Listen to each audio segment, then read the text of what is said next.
नमस्कार माताओं। आज हम सुनेंगे एक अद्भुत कथा भगवान शिव के परम भक्त ऋषि मार्कंडेय की।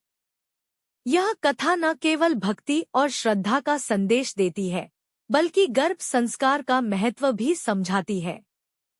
क्योंकि जैसे माँ के विचार, आहार और आचरण संतान के गुणों को जन्म से पहले ही गढ़ते हैं, वैसे ही ऋषि मार्कंडेय की माता ने उन्हें शिवभक्त बनाया।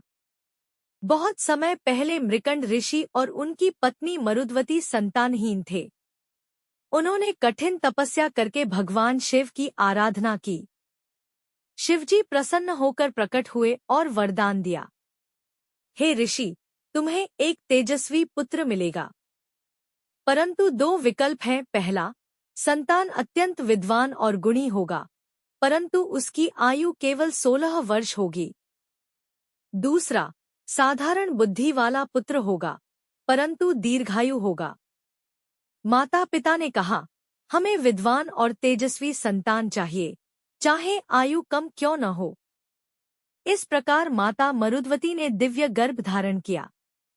गर्भावस्था के दिनों में मरुद्वती ने अपने आहार और विचारों पर विशेष ध्यान रखा।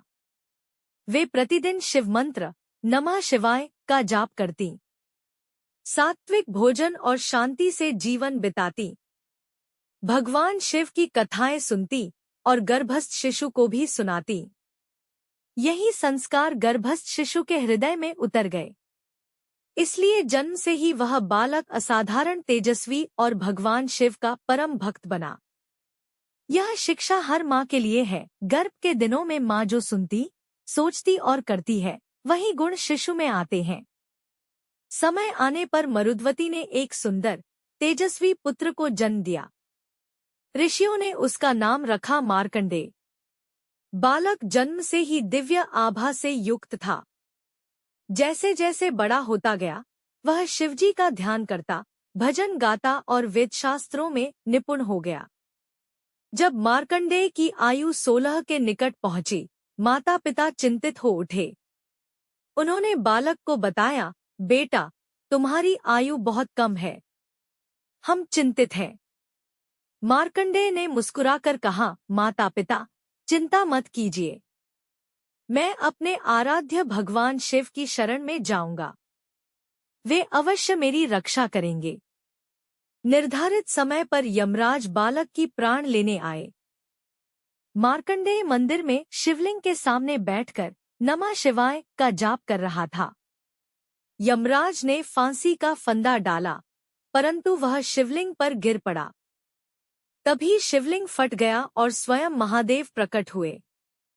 शिवजी ने यमराज से कहा, यह मेरा भक्त है, इसका कोई बाल भी बांका नहीं कर सकता। शिवजी ने त्रिशूल उठाकर यमराज को पराजित किया और मार्कंडेय को चिरंजीवी होने का वरदान दिया। इस प्रकार मार्कंडेय सदा के लिए अमर हो गए और आज भी उन्हें महामृत्युंजय मंत्र का रचयिता माना जाता है। इस कथा से हमें कई बातें सीखने को मिलती हैं। माँ के गर्भकालीन संस्कार बच्चे को आजीवन प्रभावित करते हैं। भक्ति और सकारात्मक विचार संतान के जीवन को शक्तिशाली बनाते हैं। भगवान शिव की उपासना भय और मृत्यु को भी जीतने की शक्ति देती है। प्रिय माताओं, जब आप इस कथा को सुने तो शांति से बैठें, गहरी सांस लें और अपने शिशु को यह भाव दें कि वह भी भक्ति में साहसी और तेजस्वी बनेगा। अंत में बोलें नमः शिवाय और अपने बच्चे को ईश्वर के संरक्षण का आशीर्वाद दें।